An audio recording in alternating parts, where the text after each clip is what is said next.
Yes, my people, I greet you and Anabra Moses with this. I don't come again with another good news. But before I pass the good news, I want my friend play small message for Namona listening. You understand? So that more to start the news.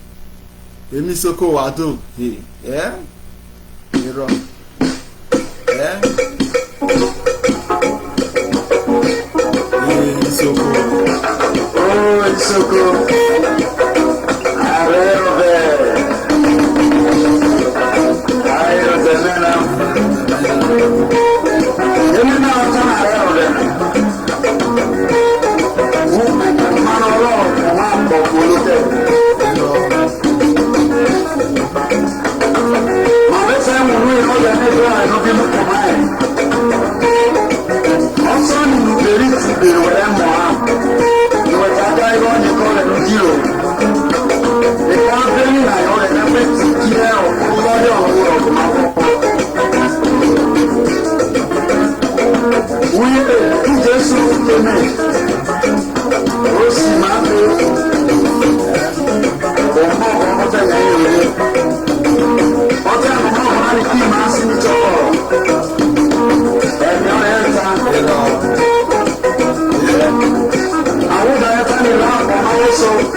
Try to make Isoko great again.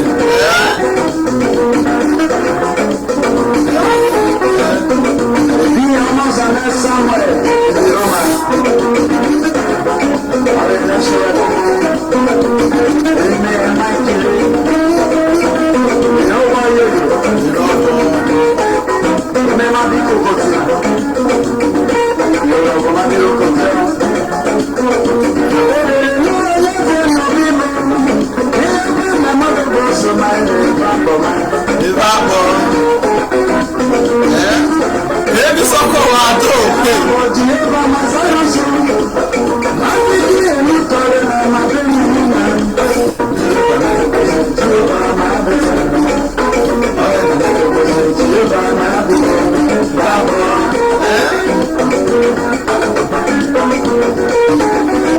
He said, thank you, Victor. God bless you.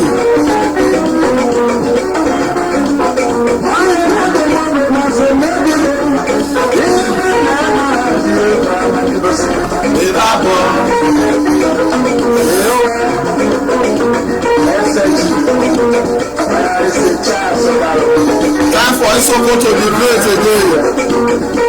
Time for every Isoko land to be great again.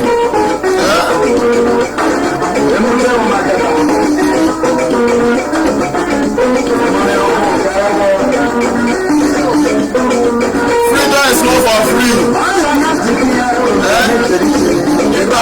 They know they get freedom for free. Freedom is not being given for free. You know, they know they get freedom for free.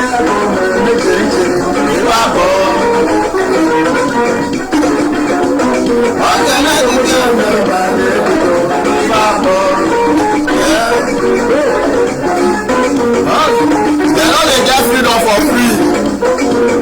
Isoko need to wake up. Isoko need to wake up. Isoko need to wake up and fight for their freedom. They know they get freedom for free. They know they carry freedom, give mercy out for free.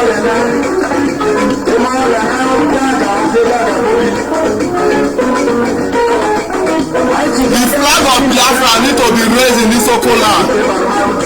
The same way where our brothers still dey protest, na so na suppose to still dey protest for Isoko land. Time for Isoko to be free. Time for Isoko to be free.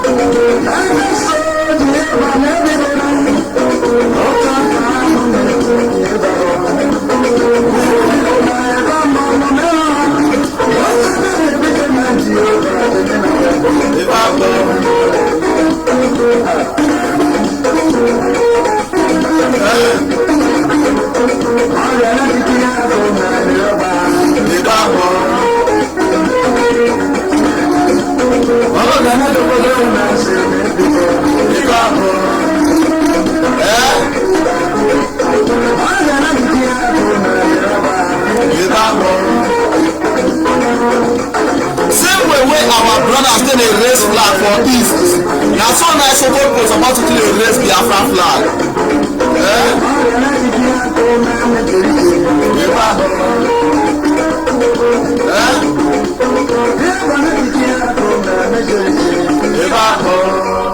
Yes, so my people agree to now. Now na Black Moses be this. More listen to this music before we further. Ma play this music so that before we continue with the message. Share. Hey, Isoko. Hey, Rona. Hey, Rona. Baby gberi emu a ụkparụ ọbụ ma be ya akpọ n'anya. Isoko ma gberi emu a ụkparụ ma be ya akpọ n'anya. Ịrọ owó kpọbiri ose awụọ. Owó ọbọ bụ rie. Ijọ ịrọ.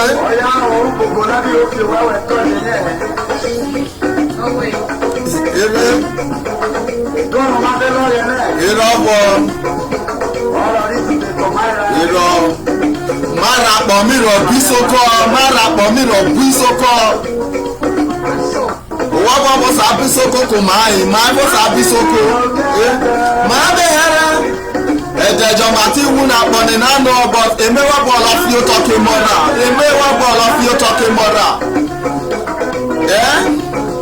Wetin ewu n'onu ne ebe akpọ̀fẹ́ mọ́ra tẹ̀lé ẹ̀.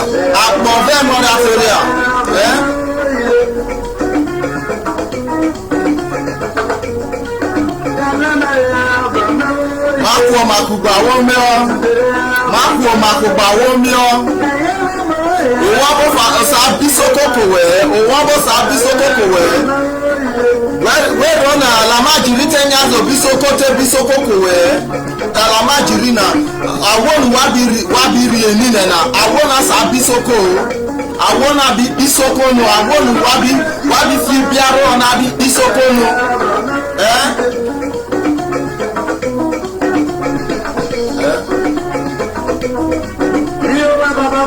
Those people want na dey pull eye for na dey kill Isoko.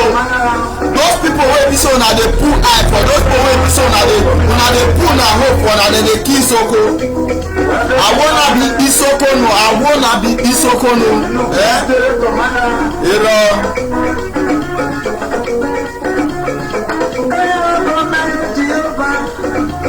Awonu wa bi fi biaro na awona bi Isoko no. Awonu wa bi fi duo awona bi Isoko no. Owo bo sa Isoko komai. My mi Soko bo sa Isoko komai kemomi.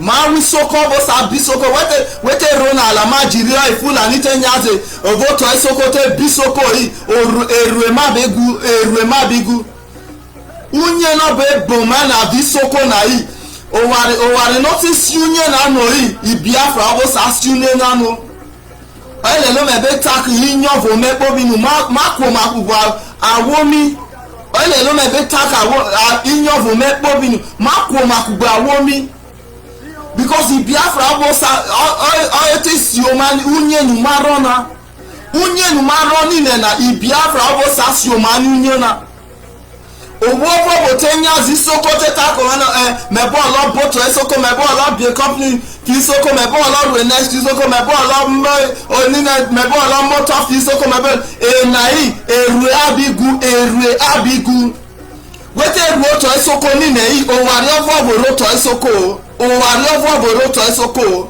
fikinu mabiri awona mabiri awona be tewe ko ma bi fiuduo awona ye panu mabiri ari apo ma bi fiuduo awona wolonu ma paro ma bi fiuduo awona bi sano why Niger Delta men no one major since when they declare Niger Delta we may not declare Niger Delta Niger Delta fio to Isoko no whatever na re again odena bi se Niger Delta na odena sa Isoko odena bi se Niger Delta na odena sa Isoko odena ti Isoko vo Biafra ma ekpo bi Biafra oware awona bi take wani ne Niger Delta ti Isoko Niger Delta ti awo na yi awo wale ovo na bo lo ki Isoko awona be take wani ni Niger Delta tomorrow Niger awona yi asa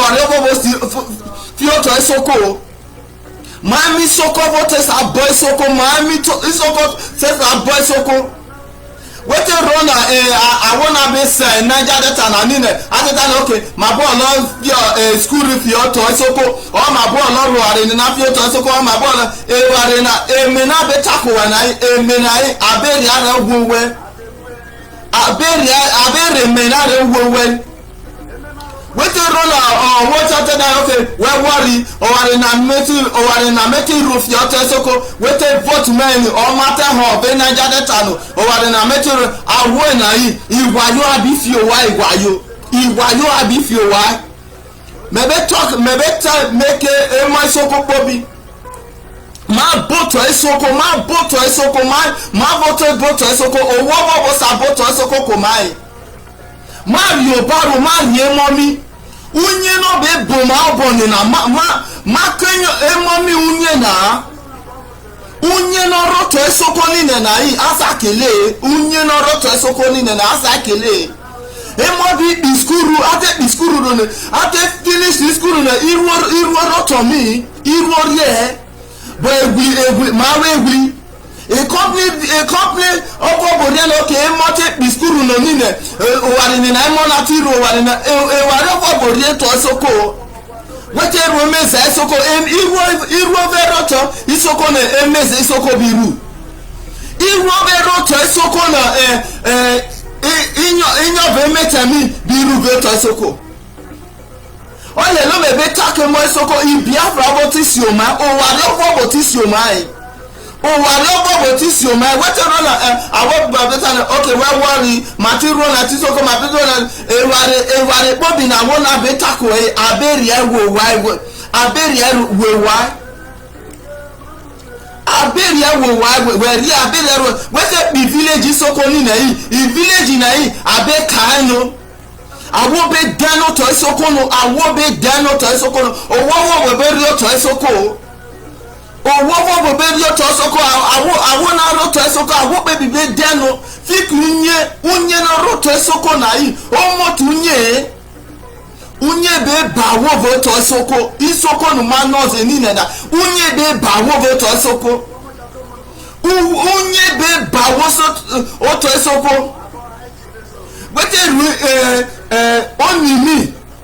oni to be emete unye be ba wo bo bi voto esoko makugbe yi ma support Mazina di Kalu uyoyo yi ozana woze uyoyo ozana woze uyoyo ozana bere oho okowe uyoyo bere oho okowe nina wojo beta ko any we support we rene tikeme fikina awolonu unye buwo olele awona beta ko any we support ozana awona awolonu unye buwo awolonu we paro emero to isoko emenu mebe no na emero to isoko nu manyo ozina emere to isoko emete mi ate finish school no eme abiru iruoreke meza ube roto esoko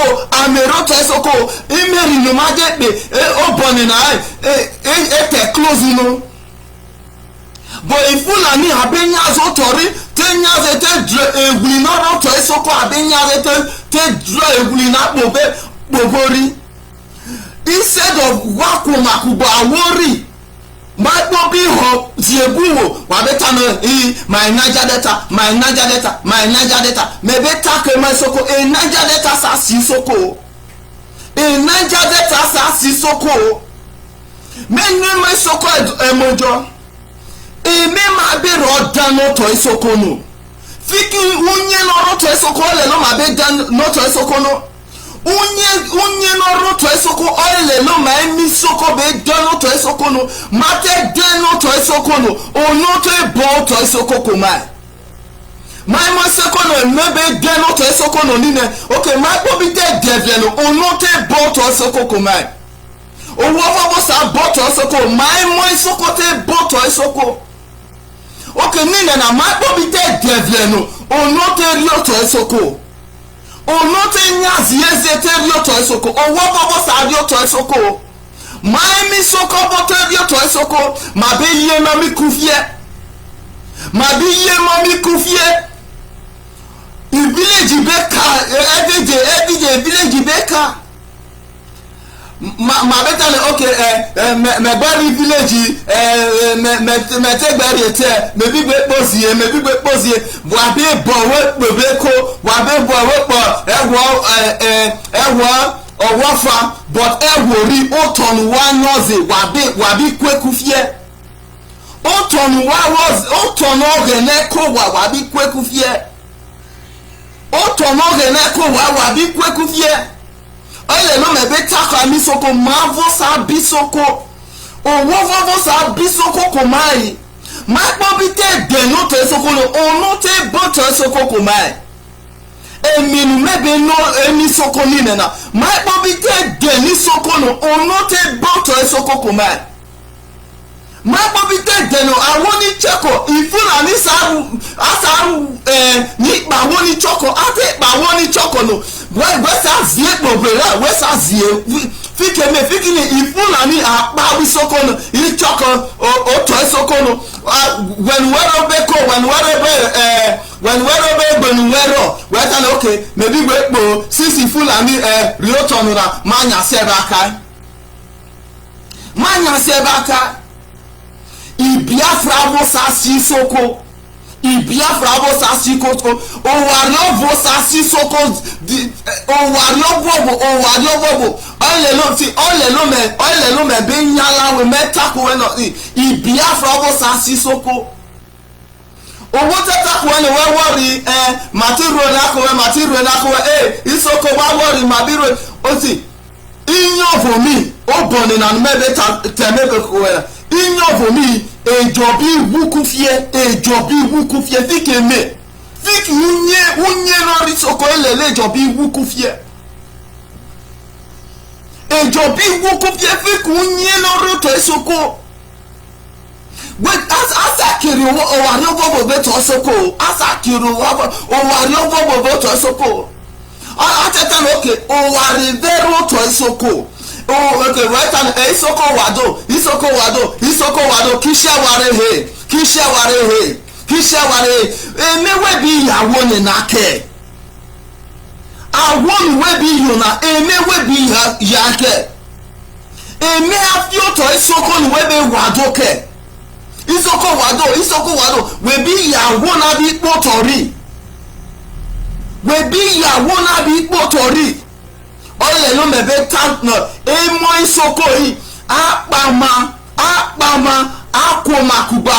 akomakugbe ohoni na me abo olohona dikele fikinu mai pobi awovo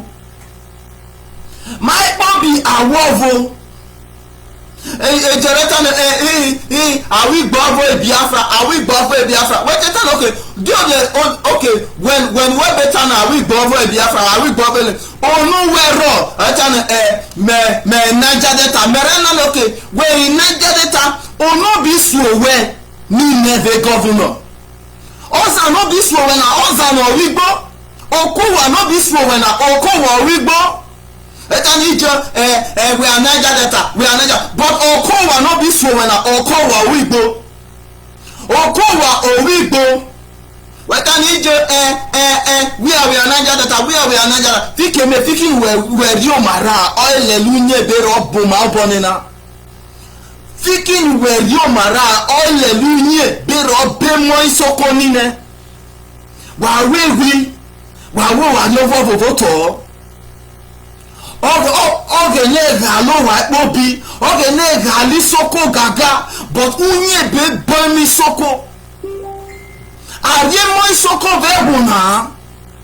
egwu na bi so izu Nigeria na even in Niger Delta aria wi soko eni na tell my Niger Delta mate ho be Niger Delta mate men no we mejo emeli we better no mate ho be Niger Delta man mate na aten no we okay emewe egwu lo atana my ball no suo mi my ball no control ware mi my vote in Nigeria were na arege yi ore to wuzo we ball no control ware vote in Nigeria and we expecting in Nigeria take Kowotona in Nigeria take Kowotona ozano other than the oil we no roto isoko or ewina or awi tigawa awewina ozajo wariena other than we no roto isoko na awi jigawa awewina boni na maitani my wisoko my Niger Delta my this thing men no we major awi soko ni we better na my this thing but ozajo better kuweno wari no torina wari no genera ogalo wa ozajo better kuweno ma woyin nu wasaru wari ovovoo fikini arro wano wasaru wari ovovoo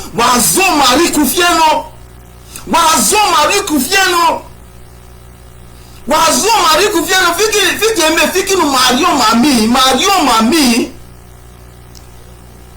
Mario mami magberi egbe ni ma be nyaze awopo bi deku fieno ani na tele anya seba isokoro ra anya seba o isokoro ra ni nenu o isokoro ra ni nenu unye no be soko ni na yi unye no be bomi soko ni na yi asa kelunye na rini mi wete bolo yi soko kakiri ni na ero to soko na unye be bagaga but we almost aweta me Niger Delta but we sa ho ko ni ra we ka ho ko to ra we sa ho ko nyovora we ta my Niger Delta ole lo me be taku wa pobi Ibiafra bo sa sioma, Ibiafra bo sa sioma. Makoma kubozana, makoma kubozana. Makona kubozana.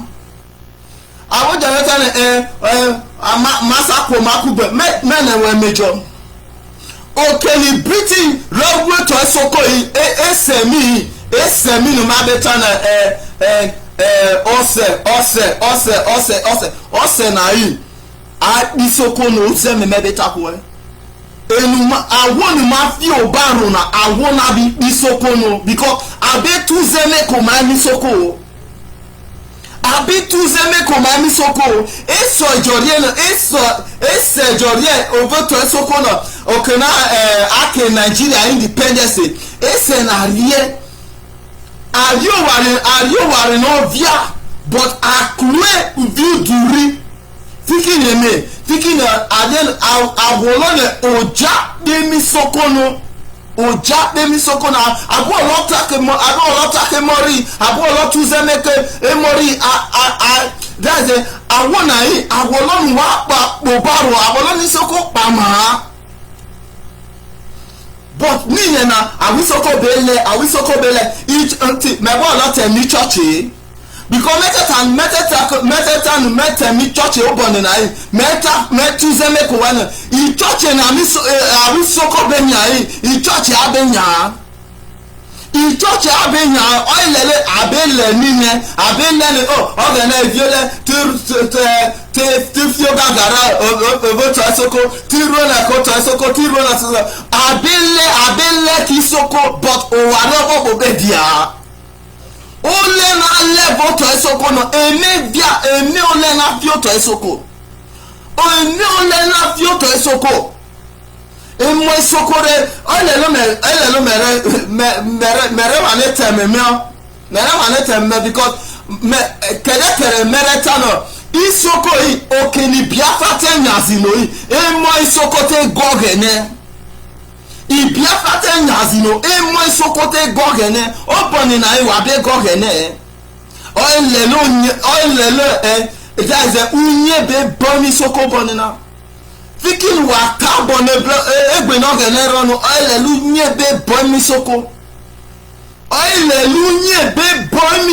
bonina maybe seme Isoko maybe seme te Isoko maybe se ini bese wako makubosana unye be boma bonina unye be bomi Isoko bonina unye be boma Isoko bonina o wajovo woro to mi ma gbe pa ma bonina unye nete be momi nu mati ye asakele unye note ben money mati ye asakele ole lo mebe take semini ma ko makubozana ozana uyo ayo obero zoto Esoko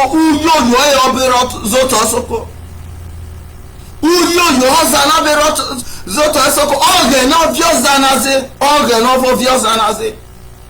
oge ne sanya zoto Esoko oge ne to bo Ọlọ́run wari orevi owoze ele loge ne bi mazina di kaluze zoto Esoko ma boto Esoko ma bo Esoko owo sa Isoko kumai ma mi Isoko ne be geno to Esoko no yi ma zi epo ma ye boito mi forget o wari nuwe wo be metafenu o wari nuwe wo buwora o wari nuwe wo fiete gure o wari ra ugo nuwe wo fiete vobet ebe wo ozafa obo wo oyibo egbenuwe ro ugo na wora o wari nuwe fi wora oyora o wari nuwe fi wora oyora ole lo mebe take mi Isoko pobi wa pobi pama mako makugbe o boni na yi me role emo Isoko ti esejo yi mete rori jo mete God emo Isoko na access to me retale ah no esejo o via bo mere via fikin ma tabo no egbenu maronu ma tabo no egbenu maronu ma gbe regbe ma ri obaru ma ri obe mu ma gbe ro baru ma gbe ro be mu ma gbe regbenu ma be yan fikeme fiki unye be bosoko unye no be bosoko na omotu unye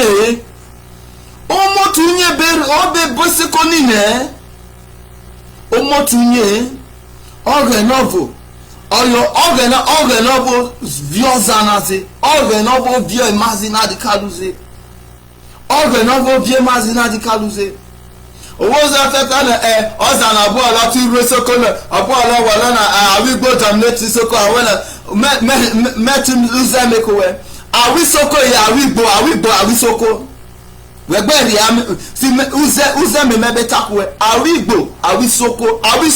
àwígbó máa pọ̀ bí àwọ̀ ẹ̀fọ́nà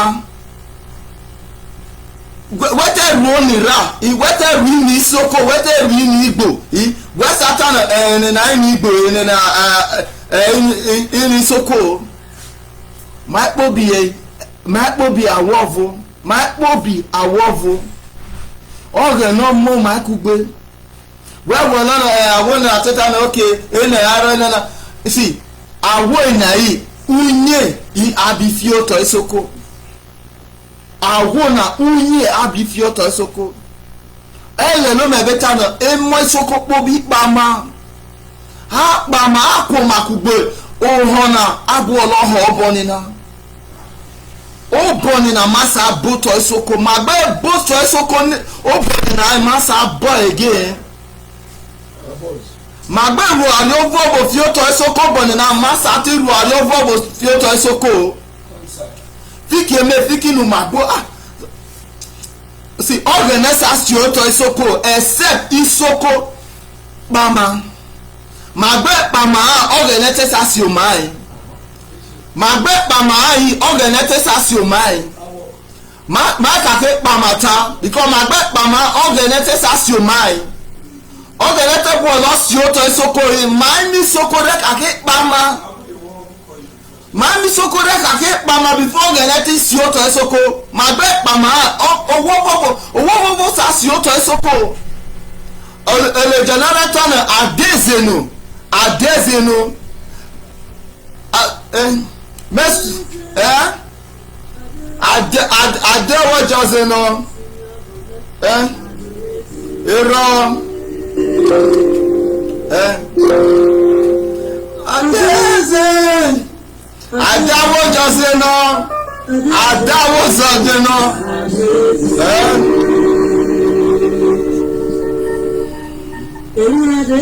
èyí náà ayé nínú ìrọ̀pọ̀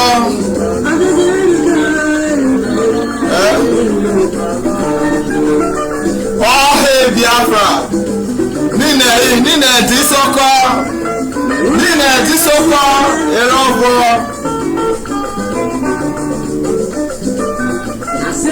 màbó sàbótọ̀ ìsọ́kọ́ wọ́n bọ́bọ́ sàbótọ̀ ìsọ́kọ́ kò máa ya màmí sọ́kọ́ tẹ́ bótọ̀ ẹ̀mìíràn èmẹ́wẹ́ bí fi ó tọ́kọ́ mìíràn èmẹ́wẹ́ bí fi ó tọ́kọ́ mìíràn èmọ́ ìsọ́kọ́ èmẹ́wẹ́ bí fi ó tọ́kọ́ wẹ́tẹ́ wù ló bọ̀ nínú èmẹ́wẹ́ bọ̀ lọ́ fi ó tọ́kọ́ mẹ́sọ́kọ́.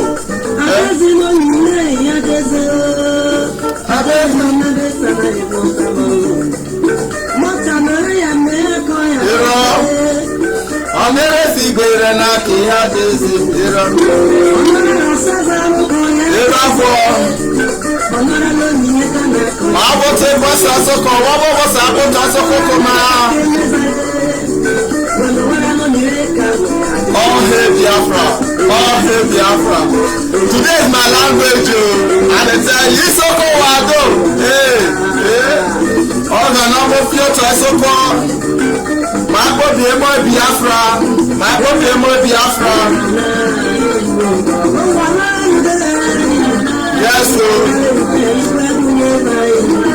Wọ́n bọ́ bó sàbótọ̀ ẹ̀sọ́kọ̀ wa. Màá bó tẹ bótọ̀ ẹ̀sọ́kọ̀.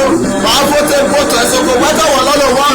Òwẹ́tẹ̀ mi ní owó jàtẹ̀ ní adẹ́tẹ̀ bótọ̀ ẹ̀sọ́kọ̀ kò wọ̀ owó náà yìí. Ali Yewona. Ìpàdé sọ̀la. Nàṣọ. Ìpàdé sọ̀la. Ìrọ̀pọ̀. Ọ̀rọ̀ ìbẹ̀rẹ̀ ìrọ̀lẹ́. Now they will fit build the Isoko. Nobody will build the Isoko for us. Now we the Isoko children and we go build our land. Now we the Isoko children and we go build our land. Nobody go build the Isoko for us.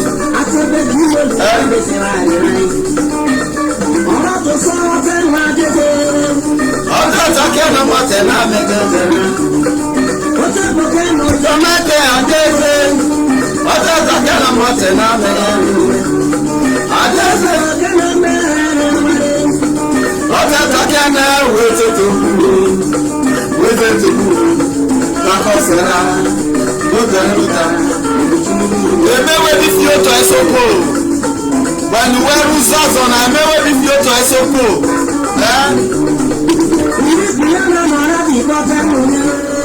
Ọjọ́ ìtàkẹ́ náà mọ̀ tẹ̀ náà ti tó dẹ̀rẹ́. Ọjọ́ ìtàkẹ́ náà mọ̀ tẹ̀ náà mẹ́yọ́ mẹ́yọ́. Ọjọ́ ìtàkẹ́ náà wéjẹ́ tó kúrò. Wéjẹ́ tó kúrò. Takọ̀sẹ̀rá. Yes, so I greet you now my people. Isoko wa do hey. Emi soko. Mamo te bi soko. Owo bobo sa bi soko ko mai. Mamo te sa bi soko.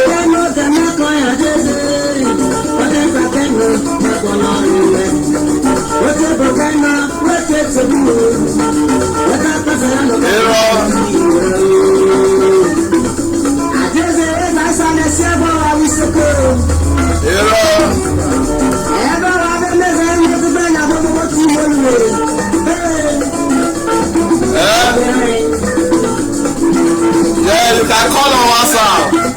Today na Isoko dey o. Ebi Soko wa do. Wẹ́sà sọmẹ̀ bí WhatsApp o, ìnọ́bà mẹ́rin tẹ. Ó tẹ̀ rẹ̀ mi wẹ́pọ̀ ọlọ́tí ọ̀ wẹ́sà sọmẹ̀. Wẹ́sà sọmẹ̀ ó tẹ̀ rẹ̀ mi wẹ́pọ̀ ọlọ́tà. Tẹ́lifí mẹ́ Soko wẹ́sà sọmọ̀.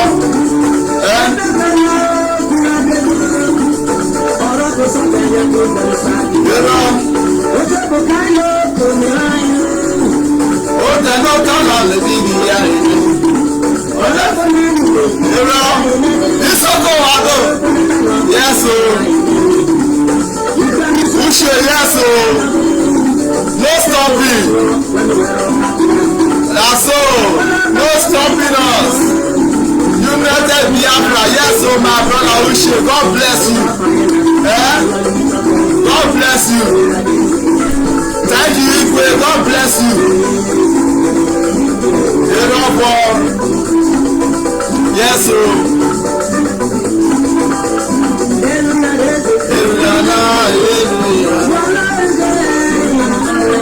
Yes o.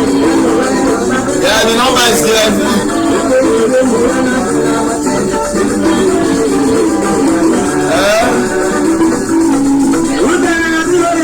That's all.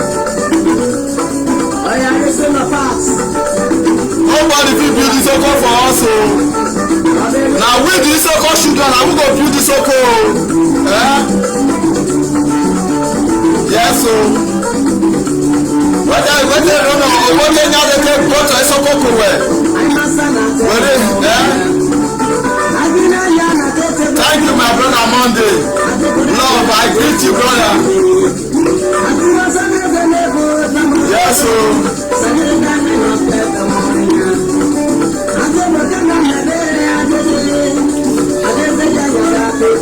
Wọ́n wọ́n sàpọ̀tà Isoko o. Màá mi Isoko tẹ́ mọ́tò Isoko. Nobody fit build Isoko land. Na we the Isoko children na we go build our home. Na we go build our home. It's time for we to go back home and build Isoko land. It's time for we to go back and build Isoko land.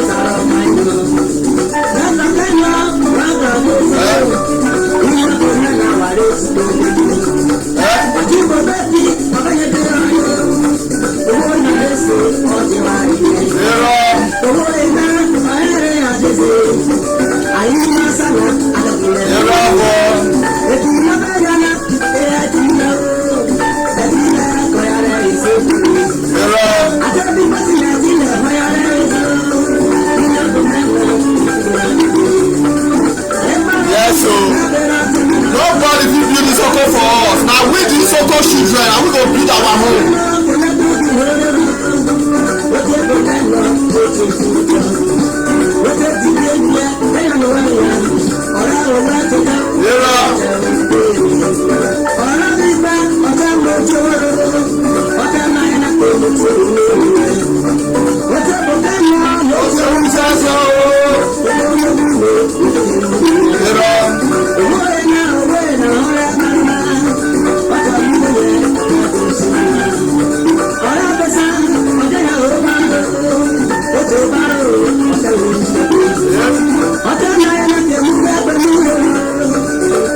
Thank you, Mother. God bless you too, my brother.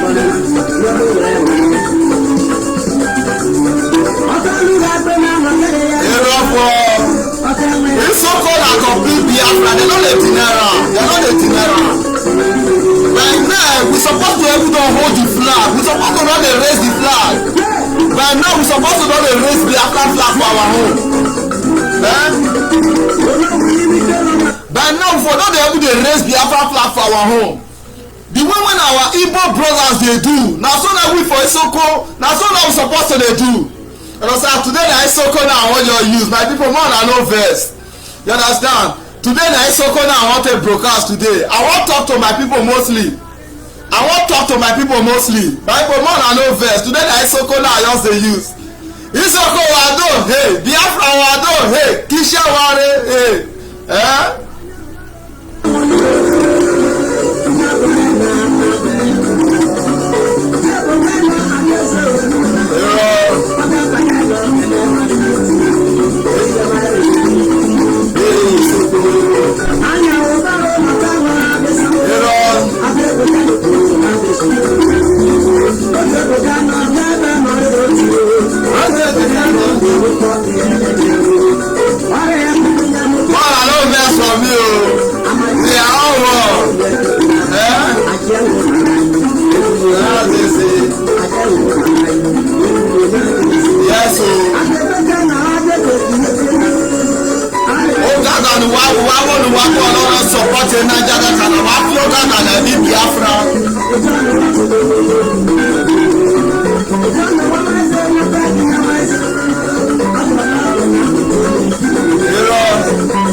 emewe bi fi otoke mora webo lo nya se mora babiunye wate wuno nine na unye wabo lo nya se moriba wako makugbo mazi epo Biafra votes as o mane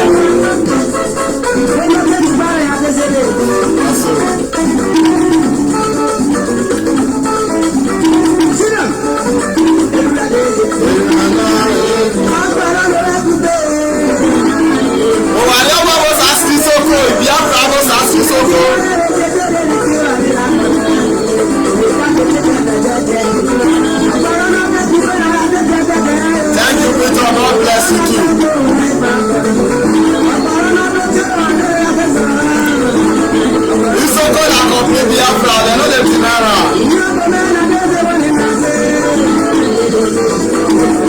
Yes, so my brother, nothing can stop us. Nothing can stop us. Sasto magbemu. My Igbo be my Biafra. My Igbo be my Biafra.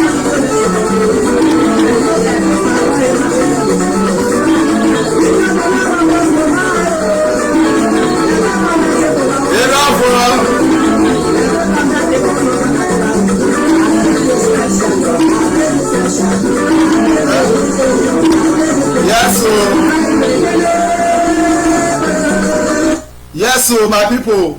Yes, so you know say today na Isoko na I take dey use, you understand? More na no vex for me, cause I need to address my people today. I need to address my people in a language wey be say dem go fit understand. That's why I dey use Isoko to dey broadcast today. More na no vex for me. I know say many of una no go understand wetin I dey talk, because the reason why I come out today na to come tell my people na to tell my people the reason why I be say they need to support Biafra. Na be the message wey I dey pass give my people. The main reason why they support to dey support Biafra. Na they ever supposed to take Biafra pass, because na they suffer pass. That's why they use this Sokoto dey broadcast today. I beg my people, more than no vex for me. More than no vex for me, I beg. More than no vex for me. But I wan pass message to Benin people. I wan pass message to my Benin brothers, and this message I go pass am with English. Election na Saturday. Una mother don begin start to dey buy cloth 2,000 naira. With cloth, dem don dey carry cloth with 2,000 naira. Which destiny dem dey kill? Your mother is still killing your destiny. When I dey talk say election, make dem comot hand for election, make dem face Biafra, I know wetin I dey talk. Abeg man, I no vex o. Isoko wado kishe ware he. Abeg, the first part na una now person go, but now I wan use English take pass message give my Edo State brothers. Election na Saturday, again I repeat am. Election na Saturday. Election wey be on Saturday, una mother dey go collect 2,000 naira. Dey go collect cloth. Who dey kill una destiny. The youth of Isokomo, the youth of Edo State, more na use una strength to support Biafra. You people should use your strength to support Biafra. Don't use your strength to support politicians. I don't know dey talk and say me I can never say I know that election wey dem dey do, whether Obaseki win o, whether Iseyamu win o, who are you under? You are still under Nigeria. You are still under the zoo construction called Nigeria. Even though say Obaseki win, even though say Iseyamu win, who you still dey under? You are still under the zoo construction called Nigeria. That's why they say make dem know. That's why me dey say instead of them to vote, instead of them to dey campaign, instead of them to dey do one or two things for the election, make dem use that strength wey be say dem wan take gather the election, make dem use that strength make dem take use am take support Mazi Nnamdi Kanu. Make dem use am take support Mazi Nnamdi Kanu, whether we like it or not. Obaseki is buying clothes, give people, dey give people money. Iseyamu with Fulanis dem dey buy clothes, dem still dey give people money. Which future dem dey kill? They are killing your future. I dey tell my Edo State brothers, they are killing your future. You know, they say Obaseki must win, Iseyamu must win, this one must win. Man, I tell you, they are still putting you under slavery. Whether Obaseki win o, whether Iseyamu win o, believe me or not, you are still a slave. You are still a slave. As long as you still dey vote, as long as you wan think, why you no come and support Mazi Nnamdi Kanu with this your strength? This your strength wey be say you wan take showcase yourself for this election. Why you no use this strength take support Mazi Nnamdi Kanu? Why you no use this strength take support Mazi Nnamdi Kanu? On Saturday you wan this Saturday go dey kill yourself. You think all those police, all those DSS wey dey carry enter this thing, na Fulanis na dey carry come Edo State. Dem no carry any police come Edo State. Na Fulani, na Boko Haram na dey full Edo State. Na Oshomole na I pack all those people come. Oshomole na I pack her come. I no wan pass message give Edo people, but I say man use this opportunity dey pass message give them. All those DSS, all those police, all those army wey you dey see, all those one na Oshomole na I pack her come. Whether you vote Iseyamu, whether you vote Obaseki, man I let you know what it. As long as say you still dey vote under one Nigeria, as long as say you still dey support one Nigeria, who be slave? Na you be slave. Now you be slave. As long as you are still supporting Nigeria, you want to go and vote. Who you want to vote for? You want to go vote for who? You think say if Obaseki win today, you say Obaseki go allow you say make you go dey campaign for Biafra? Why you no use that strength to stand the Biafra flag? I still dey pass the message go give my Isoko people. I'm supposed to use this Isoko to pass this message, but this message I wan pass and give my Isoko people, give Delta people, mostly Delta State and Edo State. Now I wan pass this message for. Our Igbo brothers, dem dey carry flag, dem dey do campaign, dem dey do rally, dem dey shout, but we are silent. Friend don say yes, na because say you dey outside town, na because say you do this thing. I dey talk. If I dey house, I go don raise Biafra flag for Isoko land. If to say I dey house, I for don raise Biafra flag for Isoko land. The only thing wey go end na death. If to say I dey house, I for don raise Biafra flag for Isoko land. The only thing wey go end na death. And before I go die, men go go down. Before I go die, Alamajiri go go down. Before I go die, they go know say yes, na man na dey wan bring come out. all those one wey say you wan go support Izeyamu, you wan go support Obaseki, if you support them today, who dey suffer na you go still suffer. I no dey against anybody, who wan win wey win, but I dey tell you say use your strength to support Mazi Nnamdi Kanu. Mazi Nnamdi Kanu deserve the strength wey you wan go waste for all those politicians, because after dem win on Saturday, after the election on Saturday, they don already know who dem wan put there. Izeyamu pastor don already go brother for Fulani, pastor wey don go brother for Fulani wey be say na dem dey control the whole things, Fulani wey be say na dem dey able dey control your palace, control everything for Edo State, Fulani wey be say dem dey control everything for Edo State. Time dey come, if I dey always talk na only Biafra na go fit pursue Fulani comot for that Edo State. Why? Because Edo State is full of Fulanis. Edo State is full of Fulani. How many place you wan tell me say Edo people gather? Tell me where you want to say if you go this thing na Ekama Road, na who dey there na Fulanis. If you come out for there say you dey go Oluku, who dey there na Fulanis. You come out for there say you dey go you go bypass, who dey there na Fulani. Sapele Road, who dey there na Fulanis. If you say make you go Isio, who dey there na Fulanis. Tell me where Edo people dey again. Tell me where Edo people dey again. That's why they talk say all this election wey dem just dey do na just wasting of time. All this election wey dem just dey do na just wasting of time. Use your strength to support Mazi Nnamdi Kanu. Use your strength to support Mazi Nnamdi Kanu. Election, whether election or no election, who go win? They don't already know who go win. Let's fight for freedom. There's difference between when you are fighting for freedom and you are fighting for a nation. You are fighting for it. Some people they have a nation but they are not free. We are not fighting for only a nation. Biafra is not just only a nation. Biafra, we want to be free. That's why we are fighting for Biafra. That's why I'm telling my Isoko people, Wakpo Big Mama. Wakpo Big Mama. Now make me tell my Isoko people, may we wake up. May we support Mazi Nnamdi Kanu with our strength. Let us make Isoko great again. Why? Because the only way for Isoko to be great again is Biafra. Without Biafra, Isoko land can never be great. I still dey talk am. I go repeat this word here there. Without Biafra, Isoko can never be great again. No amount of prayer will make Isoko great. No amount of prayer, nothing that will do in Isoko land that will make Isoko be great. Nothing. When I mean nothing, there is nothing you will do in Isoko land that will make Isoko to be great. Why? Because the Alamajiri, the Fulani have already tied Isoko down. Agbo bi fi otonu, agbo Isoko fi otonu. Owari ni Isoko te sa ro born na Isoko te okay ma jomi. Are we Fulani sa ro? Fulani people cannot agree. They don't want you to go. They want you to remain under one Nigeria. That's why I tell you the first they fight for Niger Delta. People that are fighting for Niger Delta, I keep on saying like what I told my Isoko people. What I told my Isoko people that are fighting for Niger Delta today, now restructure. We want to control our resources under one Nigeria. Biafra, we don't want to control our resources under one Nigeria. We want to be free. We want to have our own nation. We want to live like human. Why? Because we are not human.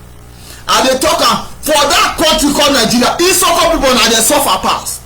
Isoko people now they suffer pass. And still the only to talk the hardship way they Isoko like not the only other place. You not the any other place. And they tell my people, let us support Mazi Nnamdi Kanu. My Bobby Komakube, my Nyale Ozana, Uyo always Isoko. Now love na that man break up give Isoko love. If that man no love Isoko, that man no go do anything for Isoko. That man no go dey fight for your freedom. If Mazi Nnamdi Kanu no get love for Isoko people, he will not stand up to say yes, I want to fight for these people. I'm still asking a question. Who is that person that have come out to represent Isoko for freedom? Nobody have ever come out to represent Isoko for freedom. Meanwhile, the only people wey dey come out na to go dey tell us say we are fighting for Niger Delta. Meanwhile, those people na dey sell Isoko land.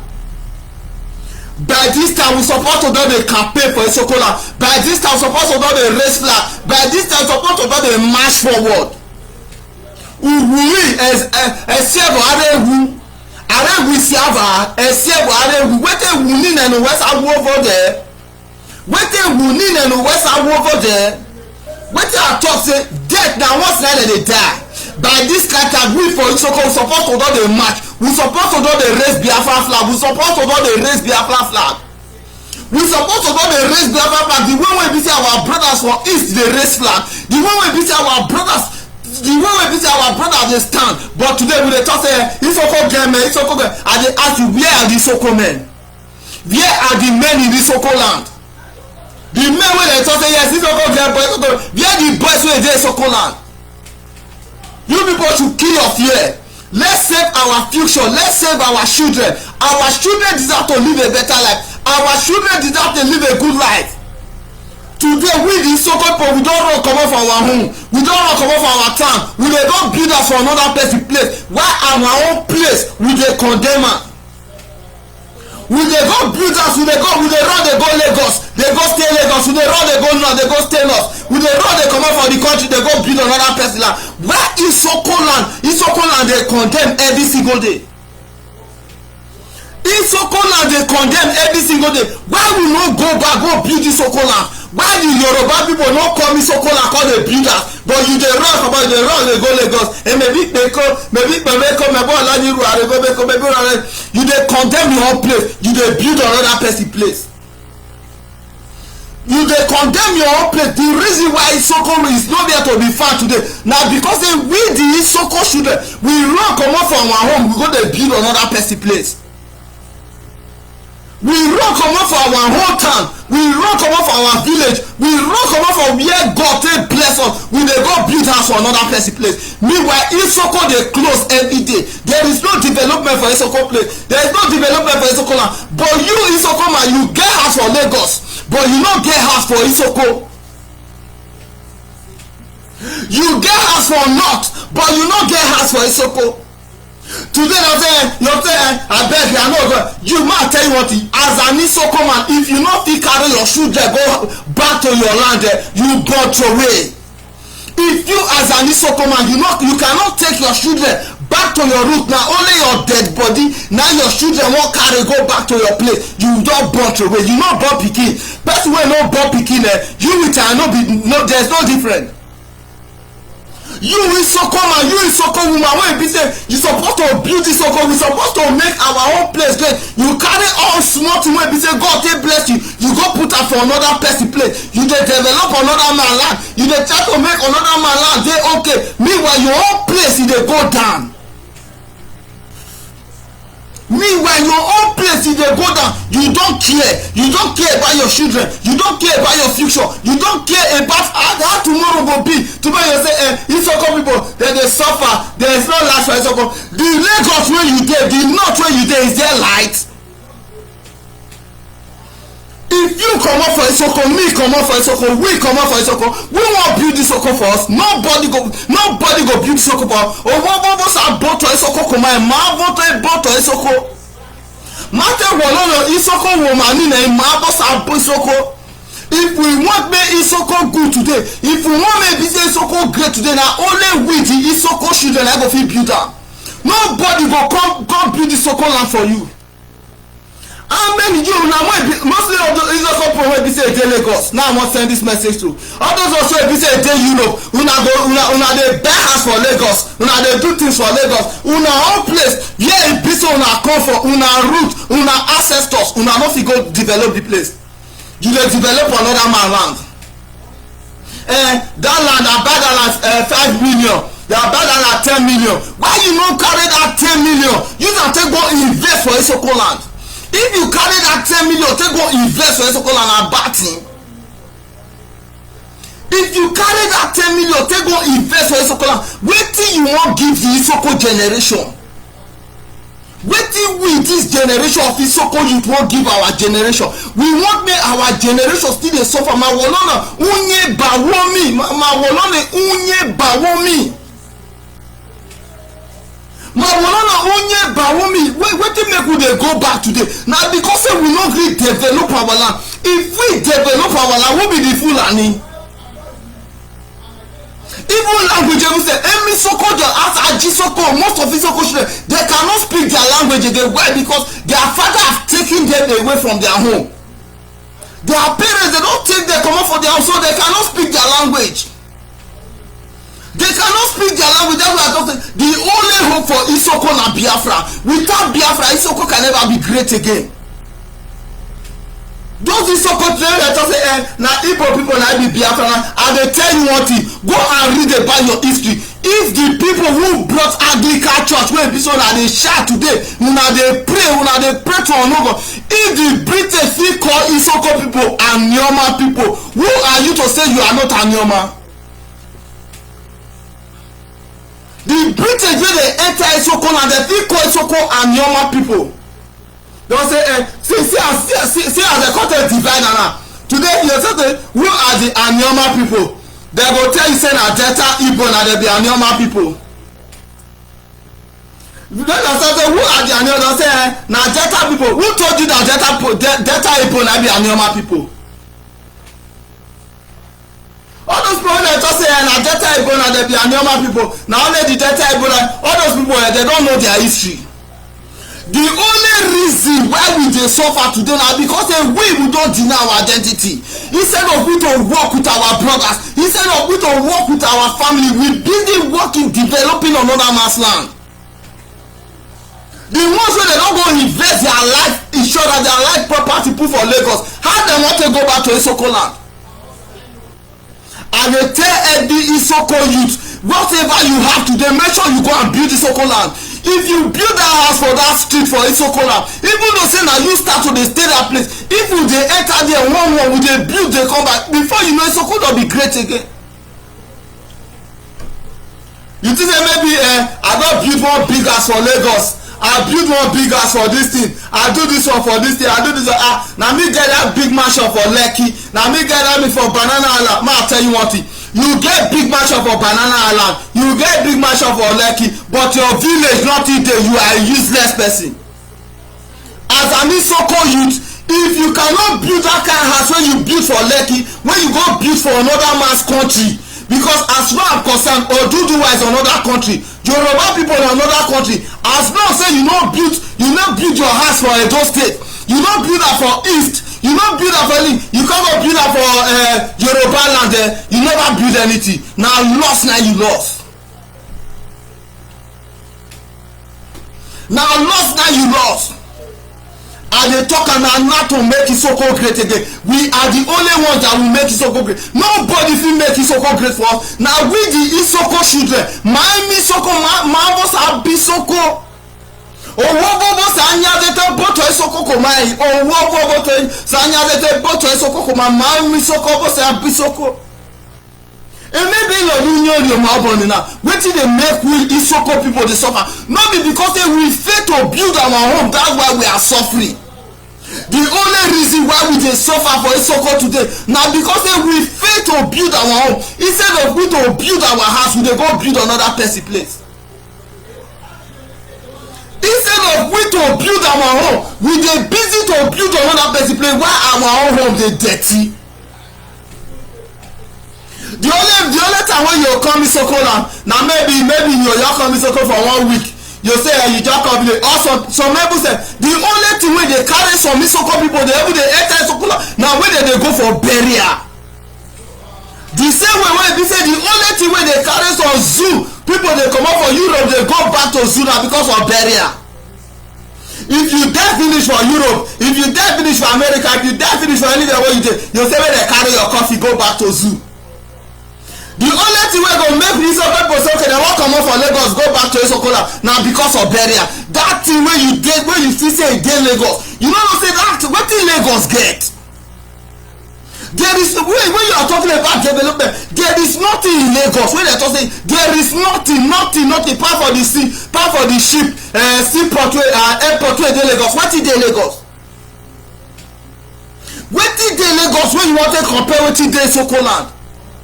Because say the Fulanis don blind your eye, because say they don make you hate your own people, because say they don make you hate yourself, because say they don want make you know yourself again, because say they don want make you know yourself again. Now you dey born your pikin dey put for north, you dey born your pikin dey put for Fulani place, you dey born your pikin dey put for you feel say maybe everything don okay.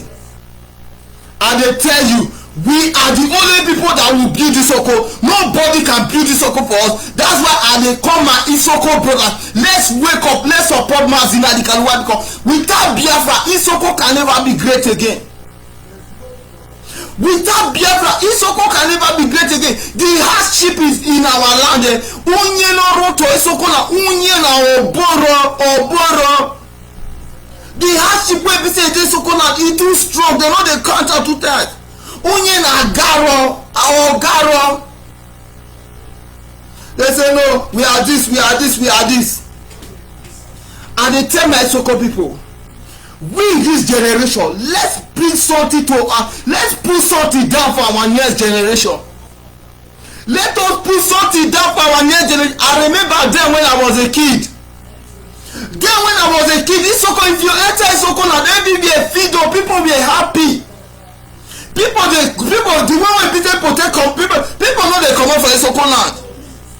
But today you cannot, there is nothing to write about in our land. Why? Because we neglect our place. Waiting God to bless us, we neglect and we begin start to the opportunities where we say no, they relevant. We begin start to the opportunities where we say no, they relevant. This way we say no, they relevant. We begin start to the pursue them. Now still the same thing where we say no, they relevant. Now people they tell them man I pursue. People tell us, man, I support Niger Delta. Why? Because Niger Delta is not relevant. Niger Delta is not relevant. Things that are not relevant. You don't need to pursue things that are not relevant. Put your eye on your future. Things that are really matter. Let wetin matters dey. Let wetin matter dey make dey your face. You know we are Niger Delta. Let me tell you what this is. Niger Delta can never help Isoko land. There is nothing called Niger Delta in Isoko land. Yeah, we are this. And they call my Isoko people. Nobody can make Isoko great again. If Isoko want to be great, we the children of Isoko, we must take up our responsibility. Let's begin to release all those things where we say we dey put for another man place. All those things where we say we dey give another man. All those things where we dey build for Lagos. All those things where we dey go build for north. May we build up. More start to dey build up from Edo State. They go east. If you are an Isoko man, the only place where you need to put your investment now from Edo State go east. You carry your investment go put for Lagos. If you there today, the one where you say Tinubu want thief, it say that one no dey.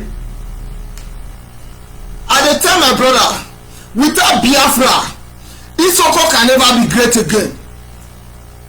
This time we supposed to do the race flag. I dey talk am no be tell because say I dey outside. The day when I go come out, I go raise Biafra flag for my place. The highest thing wey be say go do na death. Biafra flag supposed to do the race for Isoko. Biafra flag supposed to be race for Isoko. I dey tell my worry brother, una dey feel that say we are fighting for Nigeria, that we are the only reason why there are still hardship in Urhobo land. The only reason why there is still hardship in our region today is because we fail to recognize who we are. We fail to recognize who we are. We think that maybe these people, and they tell you what, if you lost yourself, if you lost your identity, who will come tell you, say, see who you be? You think that that's why I don't let talk am. The Benin election, whether they do election or they don't do election, who won win? They don't already know who won win. Who won win? They don't already know who won win. And they call my people, let's support Mazi Nnamdi Kanu. Let Isoko march for Biafra. Let Biafra flag raise in Isoko land. Let Biafra flag raise in Isoko land. And they tell my Isoko brothers, I'm coming out here does not mean that because I'm outside that I'm not coming back. I'm coming back to stand for you people. Me when you dey see here, so one day you go see me for Isoko land. I'm going to raise Biafra flag. Not that you say, hey, maybe I can't say it outside. That's why I say that. And they tell you, the highest thing that will take me is death. The highest thing that will take me is death. Nothing will take me more than death. What is it that will take me? If I raise Biafra flag today, the only thing the zoo can do to me is to kill me. But I'm telling you people the truth. The only solution to Isoko is Biafra. Without Biafra, Isoko can never be free. If Isoko want to get freedom, if Isoko want to live like human, if Isoko want to be great, if Isoko want to to move forward, let them support Mazi Nnamdi Kanu. A man with truth. A man with truth. A man wey be say a man that has not even picking a weapon, he has already conquered the zoo called Nigeria. Somebody wey never pick weapon, he don already conquer country. Somebody wey never pick anything, he don already conquer country. What of if the man na pick? I'm telling my Isoko people, Oware no ti si Isoko Ibiafra vo. Ibiafra vo sa sunye no oto Isoko no. Na only Biafra na be comot suffer for Isoko land. Without Biafra, Isoko can never live in peace. I'm telling you the truth. See, I dey tell my brothers, all those who be say that they build house, all those who be say that they do business for outside, carry that your small business go back to Isoko land, go start am for there. My time of ignorance has passed. That small business, go put am for your village. Let your village develop your village. Carry your property comot for Lagos, carry your property comot for north, carry your property comot for Lagos, carry your property comot for Yoruba land, go put am back for Isoko land. Let us build Isoko again. Isoko na where be say people suppose to dey go. Isoko na where be say people suppose to dey run enter. But instead of we suppose to dey build our land, Mabenye motor warfare, we dey go build another person land. We dey forget our own home. Our own home wey be say God take bless us. Instead of we dey build home for our children, we dey kill our place. Dey build another home for another generation. The children wey you born for Lagos, you think say they wan go back to your village if you die? If you as an Isoko man die today, if you as an Isoko man wey be say you dey stay Lagos, you die, you no carry your pikin reach village, you no build house for your pikin for village, when you see say your pikin wan live, your pikin go live for Lagos. That time you don born throway, you don born pikin, you no get future, you be like person wey be say you no even exist. Why? Because your children cannot even identify their home. Say we are this, we are this, we are this, we are this. I dey tell my brothers, let us build our home. Let us build our home. As we are building our home, see, that's why I dey always talk. I say, without Biafra, Isoko, see, when I dey say without Biafra, Isoko can never be great again.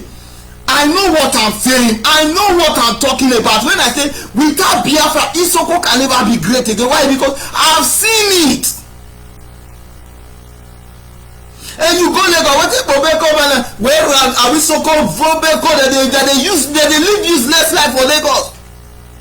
It's so called but they full Lagos, they are living useless life. Nina Isoko made I say job, but today na Isoko now want to preach, but I don't know what pushed me to English. You understand? Nina want to Isoko made a lot of but I don't use Isoko the first time. Yes. Yes, now the truth be that. As I am today, I have discovered myself. Do you think that as I dey here, all the labor when I dey labor for you, you think say I come carry and go build for Lagos? I dey craze. All the suffer wey be say I dey suffer, all the work wey be say I wan achieve now, where be say I dey labor here, I come carry and say I wan go build one house for Lagos. I wan go stay Lagos. I wan go stay Lekki. I wan go stay. The place wey I wan go build house na Isoko. If I'm coming back home, I'm going back to develop my place. Nothing bad say I develop my place. Nothing bad say I build my place. If I fail to build my place, who will come to my place and build it for me? If I fail to build my home, who will be the person to build my home for me? Say no, we are this, we can't do this, we can't. If I fail to build my home, who will be that person to build my home? Yes, my people, the number is there. You can call me on WhatsApp. If you have contribution to our country, if you have anything to say, you can call me on WhatsApp so that we can share ideas together, and you can also tell the people what you think about what I'm saying. Thank you very much. The number is there. You can call me on WhatsApp +35677 988 Thank you, my people. You can call me on WhatsApp. What will build this Isoko for you? What will build this Isoko? What do you think that he will build this Isoko? Say na this, and nobody, I dey tell you, nobody. say na this person I wan come do this and this. Nobody wey dey talk say I dey tell you nobody can build Isoko for you. If you fail to build Isoko, who wan come build am for you? Say na this person I wan do am for me. I dey talk am. The only reason why we dey suffer today, the only reason why we the Isoko children dey suffer today na because say we fail to build our home. Na because say we fail to build our home. As long say who wan come build your home? I dey ask you one question: who wan build your home? Who wan build your home for you? You say na one Jiri na wan come build your home for you. If things better o, na this one I go build am. I dey tell you no fool and you go build your home.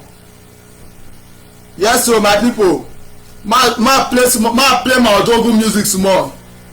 Ma play Odogu music small. You know say na only Odogu na be our key. You know say without Odogu we are nothing, eh? Without Odogu we are nothing. Yes, so that is it. That was our Amadike self. Yes, so. Yes, so. Yes, so.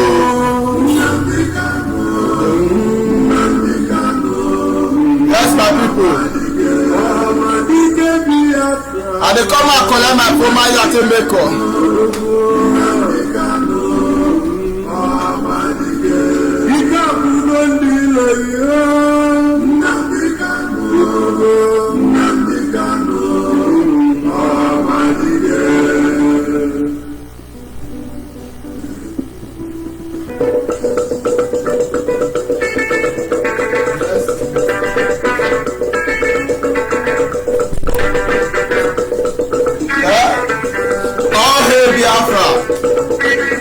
Yes, so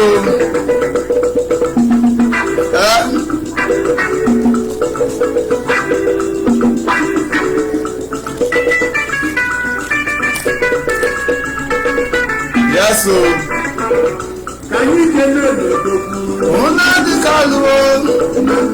yes, so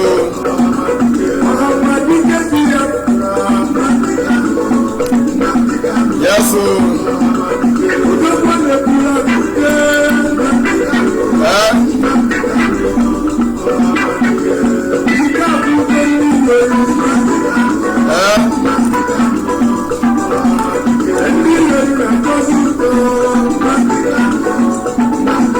yes, so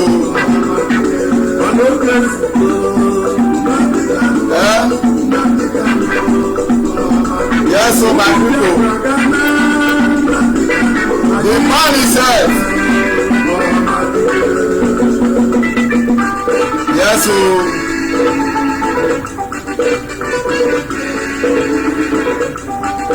yes, so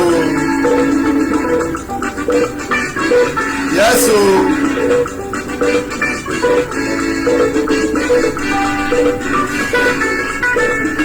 Amadike one himself.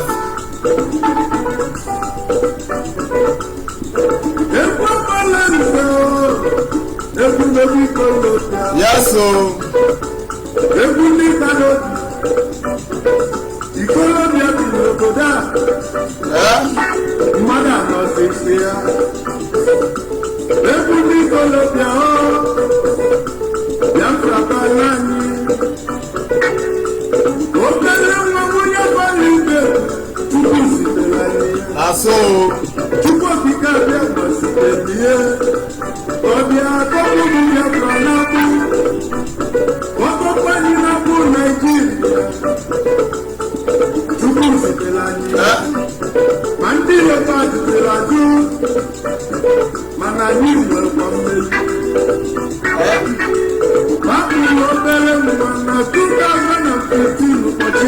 yes, so and you will make me happy.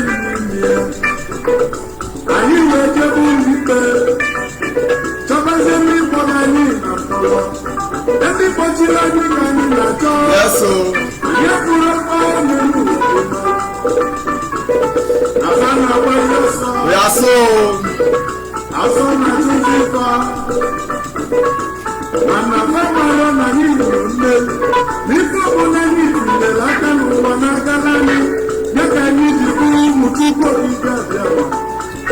Nnamdi Kanu o. Kedu ife mesịrị mee? Odogwu na-egbula abụta obodo nwa onye abalị ike abalị eze na-akpọ ya ife mere ihe n'elu ụwa dibi ịga dị ndụ n'elu ụwa ubi ya pụtara izọkesi onye ọrụ kpara ọmụ na-ekwu akụ ọmụfọ na mmemme ị ga-abụ ibe ọma ebe isi na anyị ga-enwe ọma wee bunye n'isi ọma ga-abụ nke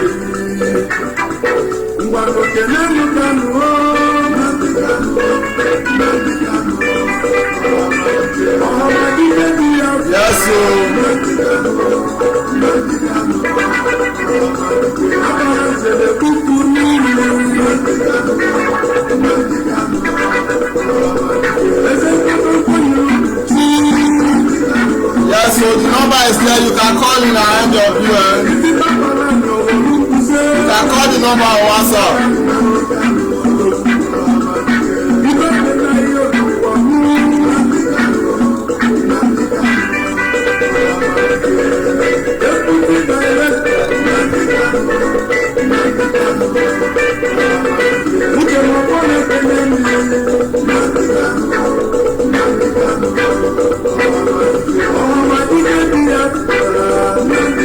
Yeah, the number is there. If you have anything to contribute, you can call on WhatsApp and end your view. Thank you very much. The number is you can call me on WhatsApp. You can call me only on WhatsApp. Only on WhatsApp call, please, my people. You can call only on WhatsApp call. Only on WhatsApp call. Plus 35677 988 189. You can call only on WhatsApp.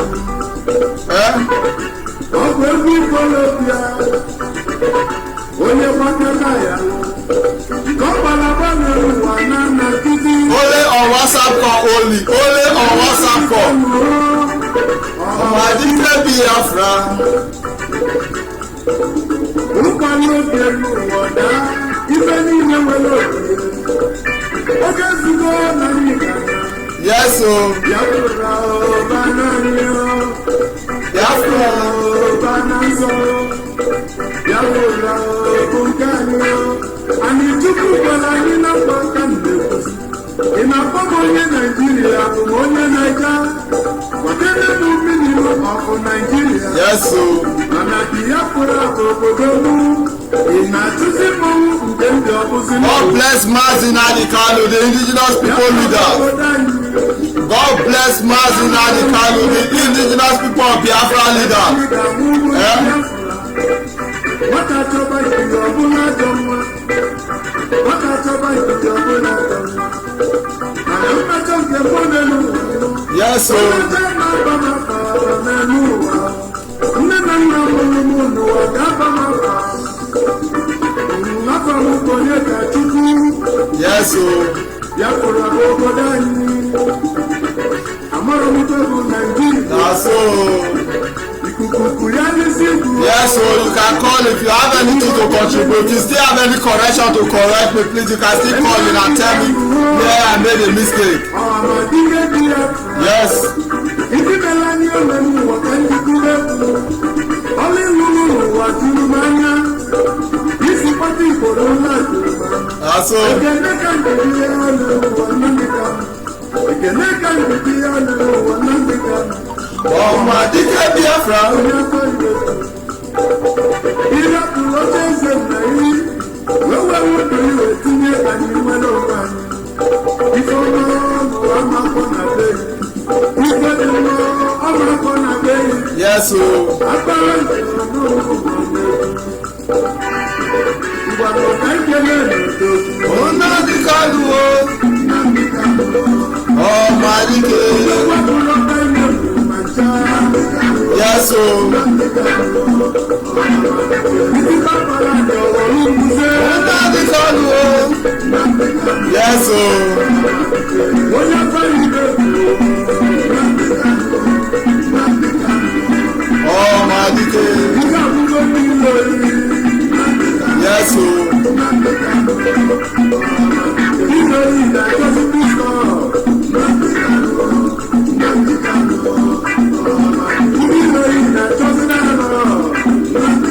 Also,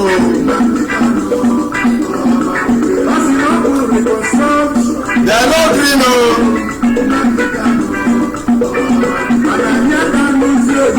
Yes, so.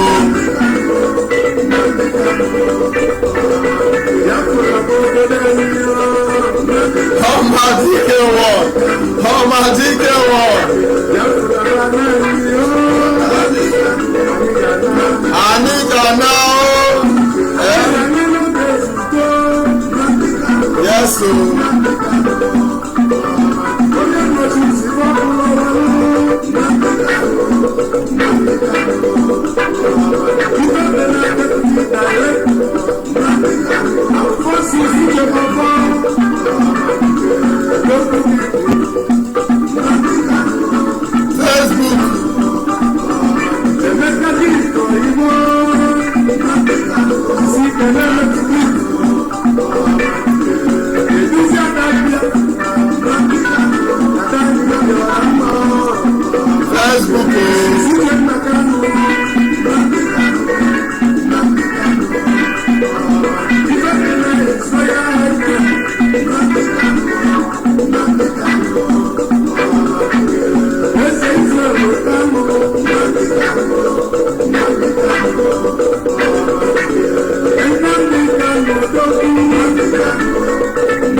Every